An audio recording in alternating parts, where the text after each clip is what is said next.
आप सुन रहे हैं मुंशी प्रेमचंद की कहानी सिर्फ एक आवाज़। सुबह का वक्त था। ठाकुर दर्शन सिंह के घर में एक हंगामा बरपा था। आज रात को चंद्र ग्रहण होने वाला था। ठाकुर साहब अपनी बूढ़ी ठकुराइन के साथ गंगा जी जाते थे, इसलिए सारा घर उनकी पुरशोर तैयारी में लगा हुआ था। एक बहू उनका फटा हुआ कुर्ता टाँक रही थी। दूसरी बहू उनकी पगड़ी लिए सोचती थी कि कैसे इसकी मरम्मत करूं। दोनों लड़कियां नाश्ता तैयार करने में तल्लीन थीं, जो ज़्यादा दिलचस्प काम था, और बच्चों ने अपनी आदत के अनुसार एक कोहराम मचा रखा था, क्योंकि हर एक आने जाने के मौके पर उनका रोने का जोश उमंग पर होता था। जाने के वक्त साथ जाने के लिए रोते, आने के वक्त इसलिए रोते कि शिरीनी की बाँट बखरा मनोनुकूल नहीं हुआ। बूढ़ी ठकुराइन बच्चों को फुसलाती थी और बीच बीच में अपनी बहुओं को समझाती थीं। देखो, खबरदार, जब तक उग्रह न हो जाए घर से बाहर न निकलना। हंसिया, छुरी, कुल्हाड़ी इन्हें हाथ से मत छूना। समझाई देती हूँ, मानना चाहे न मानना। तुम्हें मेरी बात की कौन परवाह है? मुंह में पानी की बूंद न पड़े। नारायण के घर विपत पड़ी है। जो साधु भिखारी दरवाजे पर आ जाए उसे फेरना मत। बहुओं ने सुना और नहीं सुना। वे मना रही थीं कि किसी तरह ये यहाँ से टलें। फागुन का महीना है, गाने को तरस गए। आज खूब गाना बजाना होगा। ठाकुर साहब थे तो बूढ़े, लेकिन बुढ़ापे का असर दिल तक नहीं पहुँचा था। उन्हें इस बात का गर्व था कि कोई ग्रहण गंगा स्नान के बगैर नहीं छूटा। उनका ज्ञान आश्चर्यजनक था। सिर्फ पत्रों को देखकर महीनों पहले सूर्य ग्रहण और दूसरे पर्वों के दिन बता देते थे। इसलिए गांव वालों की निगाह में उनकी इज्जत अगर पंडितों से ज़्यादा न थी तो कम भी न थी। जवानी में कुछ दिनों फौज में नौकरी भी की थी। उसकी गर्मी अब तक बाकी थी। मजाल न थी कि कोई उनकी तरफ सीधी आंख से देख सके। सम्मान लेने वाले एक चपरासी को ऐसी व्यवहारिक चेतावनी दी थी जिसका उदाहरण आसपास के 10-5 गांव में भी नहीं मिल सकता। हिम्मत और हौसले के कामों में अब भी आगे आगे रहते थे। किसी काम को मुश्किल बता देना उनकी हिम्मत को प्रेरित कर देना था। जहाँ सबकी जबानें बंद हो जाएं, वहाँ वे शेरों की तरह गरजते थे। जब कभी गांव में दारोगा जी तशरीफ़ लाते तो ठाकुर साहब ही का दिल गुर्दा था कि उनसे आंखें मिलाकर आमने सामने बात कर सकें। ज्ञान की बातों को लेकर छिड़ने वाली बहसों के मैदान में भी उनके कारनामे कुछ कम शानदार न थे। झगड़ा पंडित हमेशा उनसे मुंह छिपाया करते। गरज ठाकुर साहब का स्वभावगत गर्व और आत्मविश्वास उन्हें हर बारात में दूल्हा बनने पर मजबूर कर देता था।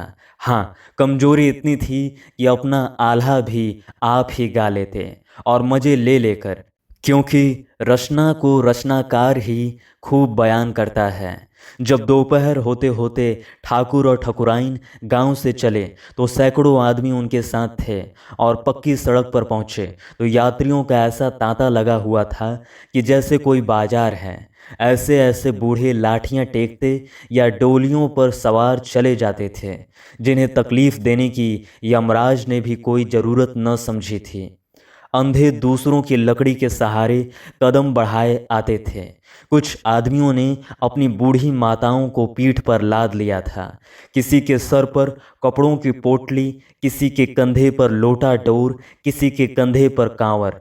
कितने ही आदमियों ने पैरों पर चिथड़े लपेट लिए थे। जूते कहाँ से लाएं? मगर धार्मिक उत्साह का ये वरदान था कि मन किसी का मैला न था। सबके चेहरे खिले हुए, हंसते हंसते बातें करते चले जा रहे थे। कुछ औरतें गा रही थीं, चांद सूरज दोनों लोक के मालिक, एक दीना उन्हों पर बनती, हम जानी हम ही पर बनती।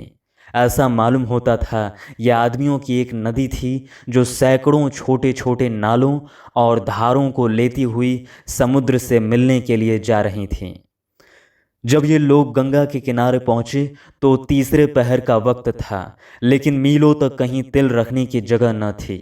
इस शानदार दृश्य से दिलों पर ऐसा रोब और भक्ति का ऐसा भाव छा जाता था कि बरबस गंगा माता की जय की सदाएं बुलंद हो जाती थीं। लोगों के विश्वास उसी नदी की तरह उमड़े हुए थे, और वो नदी लहराता हुआ नीला मैदान, वो प्यासों की प्यास बुझाने वाली, वो निराशों की आशा, वो वरदानों की देवी, वो पवित्रता का स्रोत, वो मुट्ठी भर खाक को आश्रय देने वाली गंगा हंसती मुस्कुराती थी और उछलती थी। क्या इसलिए कि आज वो अपनी चौतरफा इज्जत पर फूली न समाती थी, या इसलिए कि वो उछल उछल कर अपने प्रेमियों से गले मिलना चाहती थी जो उसके दर्शनों के लिए मंजिलें तय करके आए थे? और उसके परिधान की प्रशंसा किस जबान से हो जिस पर सूरज ने चमकते हुए तारे टाके थे, और जिसके किनारों को उसकी किरणों ने रंग बिरंगे सुंदर और गतिशील फूलों से सजाया था। अभी ग्रहण लगने में घंटों की देर थी। लोग इधर उधर टहल रहे थे। कहीं मदारियों के खेल थे, कहीं चूरन वाले की लच्छेदार बातों के चमत्कार। कुछ लोग मेढ़ों की कुश्ती देखने के लिए जमा थे। ठाकुर साहब भी अपने कुछ भक्तों को साथ सैर को निकले। उनकी हिम्मत ने गवारा न किया कि इन बाजारू दिलचस्पियों में शरीक हों। यकायक उन्हें एक बड़ा सा शामियाना तना हुआ नजर आया, जहां ज़्यादातर पढ़े लिखे लोगों की भीड़ थी।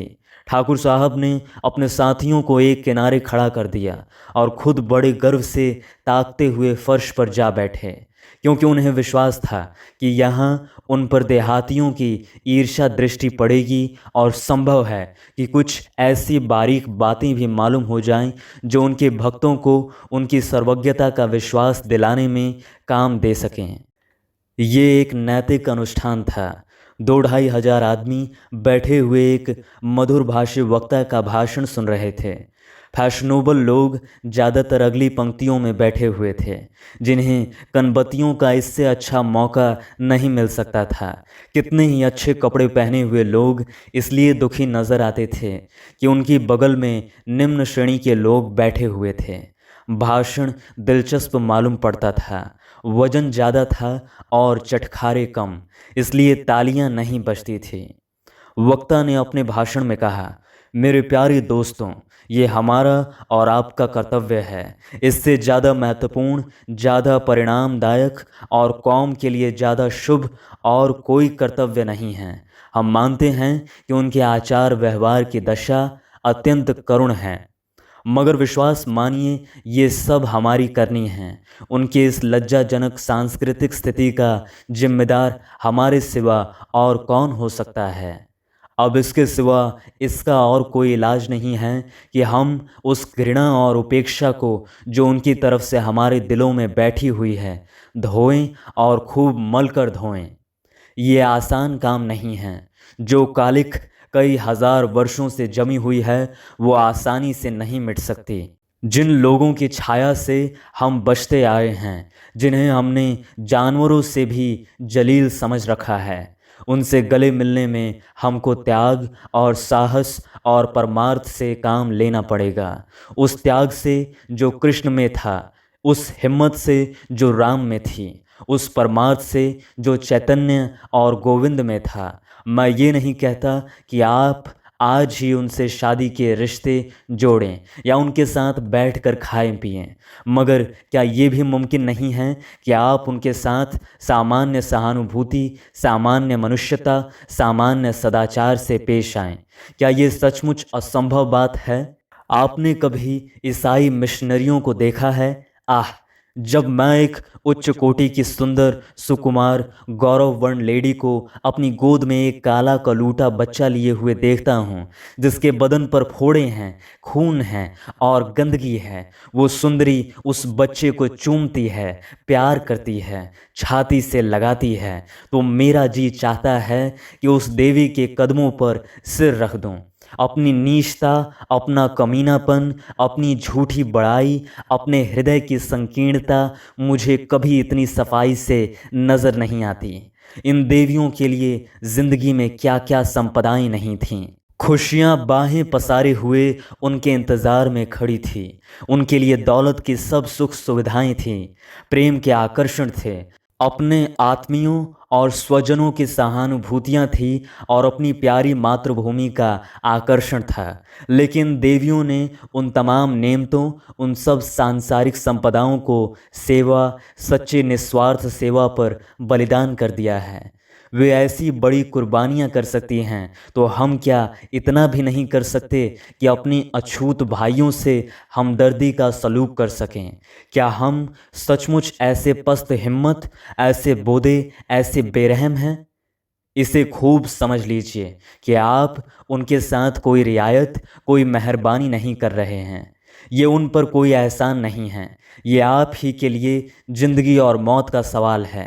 इसलिए मेरे भाइयों और दोस्तों, आइए इस मौके पर शाम के वक्त पवित्र गंगा नदी के किनारे काशी के पवित्र स्थान में हम मजबूत दिल से प्रतिज्ञा करें कि आज से हम अछूतों के साथ भाईचारे का सलूक करेंगे, उनके तीज त्यौहार में शरीक होंगे और अपने त्योहारों में उन्हें बुलाएंगे, उनसे गले मिलेंगे और उन्हें अपने गले लगाएंगे, उनकी खुशियों में खुश और उनके दर्दों में दर्दमंद होंगे। और चाहे कुछ ही क्यों ना हो जाए, चाहे तानों, रिश्तों और जिल्लत का सामना ही क्यों ना करना पड़े, हम इस प्रतिज्ञा पर कायम रहेंगे। आप में सैकड़ों जोशीले नौजवान हैं जो बात के धनी और इरादे के मजबूत हैं। कौन ये प्रतिज्ञा करता है?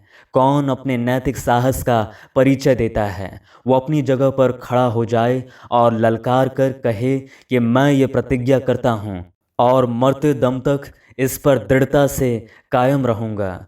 सूरज गंगा की गोद में जा बैठा और माँ प्रेम और गर्व से मतवाली जोश से उमड़ी हुई, रंग में केसर को शर्माती और चमक में सोने को लजाती थी। चारों तरफ एक रोबीली खामोशी छाई थी। उस सन्नाटे में सन्यासी की गर्मी और जोश से भरी हुई बातें गंगा की लहरों और गगनचुंबी मंदिरों में समा गई। गंगा एक गंभीर माँ की निराशा के साथ हंसी और देवताओं ने अफसोस से सिर झुका लिया, मगर मुंह से कुछ न बोले। सन्यासी की जोशीली पुकार फिजा में जाकर गायब हो गई, मगर उस मजमे में किसी आदमी के दिल तक न पहुंची। वहां कौम पर जान देने वालों की कमी न थी। स्टेजों पर कौमी तमाशे खेलने वाले कॉलेजों के होनहार नौजवान, कौम के नाम पर मिटने वाले पत्रकार, कौमी संस्थाओं के मेंबर, सेक्रेटरी और प्रेसिडेंट, राम और कृष्ण के सामने सिर झुकाने वाले सेठ और साहूकार, कौमी कॉलेजों के ऊंचे हौसले वाले प्रोफेसर और अखबारों में कौमी तरक्कियों की खबरें पढ़कर खुश होने वाले दफ्तरों के कर्मचारी हजारों की तादाद में मौजूद थे। आंखों पर सुनहरी ऐनकें लगाएं मोटे मोटे वकीलों की एक पूरी फौज जमा थी, मगर सन्यासी के उस गर्म भाषण से एक दिल भी न पिघला, क्योंकि वो पत्थर के दिल थे जिनमें दर्द और घुलावट न थी, जिनमें सदिच्छा थी मगर कार्य शक्ति न थी, जिनमें बच्चों की सी इच्छा थी मगर मर्दों का सा इरादा न था। सारी मजलिस पर सन्नाटा छाया हुआ था। हर आदमी सिर झुकाए फिक्र में डूबा हुआ नजर आता था। शर्मिंदगी किसी को सर उठाने न देती थी और आंखें झेंप के मारे जमीन में गड़ी हुई थीं। ये वही सर हैं जो कौमी चर्चों पर उछल पड़ते थे। ये वही आंखें हैं जो किसी वक्त राष्ट्रीय गौरव की लाली से भर जाती थीं, मगर कथनी और करनी में आदि और अंत का अंतर है। एक व्यक्ति को भी खड़े होने का साहस ना हुआ। कैंची की तरह चलने वाली जवानी भी ऐसे महान उदारदायित्व के भय से बंद हो गई। ठाकुर दर्शन सिंह अपनी जगह पर बैठे हुए इस दृश्य को बहुल गौर और दिलचस्पी से देख रहे थे। वे अपने धार्मिक विश्वासों में चाहे कट्टर हों या न हों, लेकिन सांस्कृतिक मामलों में वे कभी अगुवाई करने के दोषी नहीं हुए थे। इस पेचीदा और डरावने रास्ते में उन्हें अपनी बुद्धि और विवेक पर भरोसा नहीं होता था। यहाँ तर्क और युक्ति को भी उनसे हार माननी पड़ती थी। इस मैदान में वो अपने घर की स्त्रियों की इच्छा पूरी करना ही अपना कर्तव्य समझते थे, और चाहे उन्हें खुद किसी मामले में कुछ ऐतराज भी हो, लेकिन यह औरतों का मामला था और उसमें वे हस्तक्षेप नहीं कर सकते थे, क्योंकि इससे परिवार की व्यवस्था में हलचल और गड़बड़ी पैदा हो जाने की ज़बरदस्त आशंका रहती थी। अगर किसी वक्त उनके कुछ जोशीले नौजवान दोस्त इस कमजोरी पर उन्हें आड़े हाथों लेते तो वे बड़ी बुद्धिमता से कहा करते थे, भाई ये औरतों के मामले हैं, उनका जैसा दिल चाहता है करती हैं, मैं बोलने वाला कौन हूँ। गरज यहाँ उनकी फौजी गर्म मिजाजी उनका साथ छोड़ देती थी। ये उनके लिए तिलिस्म की घाटी थी, जहाँ होश हवास बिगड़ जाते थे और अंधे अनुकरण का पैर बंधी हुई गर्दन पर सवार हो जाता था। लेकिन ये ललकार सुनकर वे अपने को काबू में न रख सके। यही वो मौका था जब उनकी हिम्मतें आसमान पर जा पहुंचती थी। जिस बीड़े को कोई न उठाए उसे उठाना उनका काम था। वर्जनाओं से उनको आत्मिक प्रेम था। ऐसे मौके पर वे नतीजे और मसलहत से बगावत कर जाते थे, और उनके इस हौसले में यश के लोभ को उतना दखल नहीं था जितना उनके नैसर्गिक स्वभाव को। वरना ये असंभव था कि एक ऐसे जलसे में जहाँ ज्ञान और सभ्यता की धूमधाम थी, जहाँ सोने की ऐनकों से रोशनी और तरह तरह के परिवारों से दीप्त चिंतन की किरणें निकल रही थीं, जहाँ कपड़े लत्ते की नफासत से, रोब और मोटापे से प्रतिष्ठा की झलक आती थी, वहाँ एक देहाती किसान को जबान खोलने का हौसला होता। ठाकुर ने इस दृश्य को गौर और दिलचस्पी से देखा। उसके पहलू में गुदगुदी सी हुई, जिंदा दिली का जोश रगों में दौड़ा। वो अपनी जगह से उठा और मर्दाना लहजे में ललकार कर बोला, मैं ये प्रतिज्ञा करता हूँ और मरते दम तक उस पर कायम रहूँगा। इतना सुनना था कि 2000 आंखें अचंभे से उनकी तरफ ताकने लगीं। सुबहान अल्लाह, क्या हुलिया थी! गाढ़े की ढीली मिर्जई, घुटनों तक चढ़ी हुई धोती, सर पर एक भारी सा उलझा हुआ साफा, कंधे पर चुनौटी और तंबाकू का वजनी बटुआ, मगर चेहरे से गंभीरता और दृढ़ता स्पष्ट थी।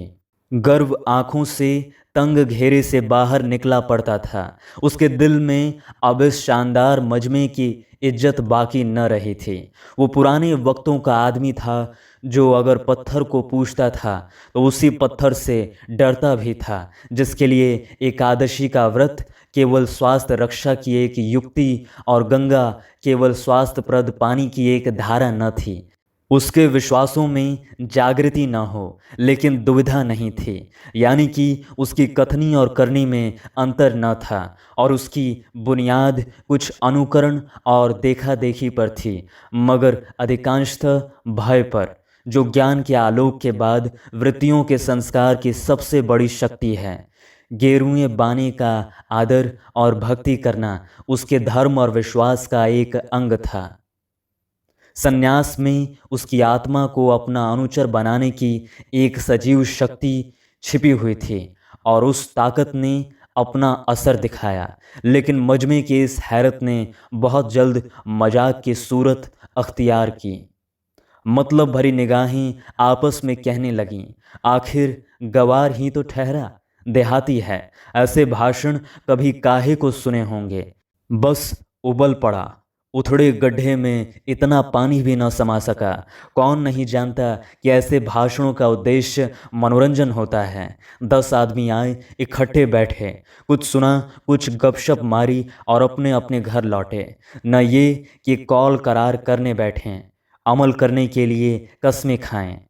मगर निराश सन्यासी सोच रहा था, अफसोस, जिस मुल्क की रोशनी में इतना अंधेरा है, वहाँ कभी रोशनी का उदय होना मुश्किल नज़र आता है। इस रोशनी पर, इस अंधेरी, मुर्दा और बेजान रोशनी पर मैं जहालत को, अज्ञान को ज़्यादा ऊंची जगह देता हूँ। अज्ञान में सफाई है और हिम्मत है। उसके दिल और जबान में पर्दा नहीं होता, न कथनी और करनी में विरोध। क्या ये अफसोस की बात नहीं है कि ज्ञान अज्ञान के आगे सिर झुकाए? इस सारे मजमे में सिर्फ एक आदमी है जिसके पहलू में मर्दों का दिल है, और गौ उसे बहुत सजग होने का दावा नहीं, लेकिन मैं उसके अज्ञान पर ऐसी हजारों जागृतियों को कुर्बान कर सकता हूँ। तब वो प्लेटफॉर्म से नीचे उतरे और दर्शन सिंह को गले से लगाकर कहा, ईश्वर तुम्हें प्रतिज्ञा पर कायम रखें।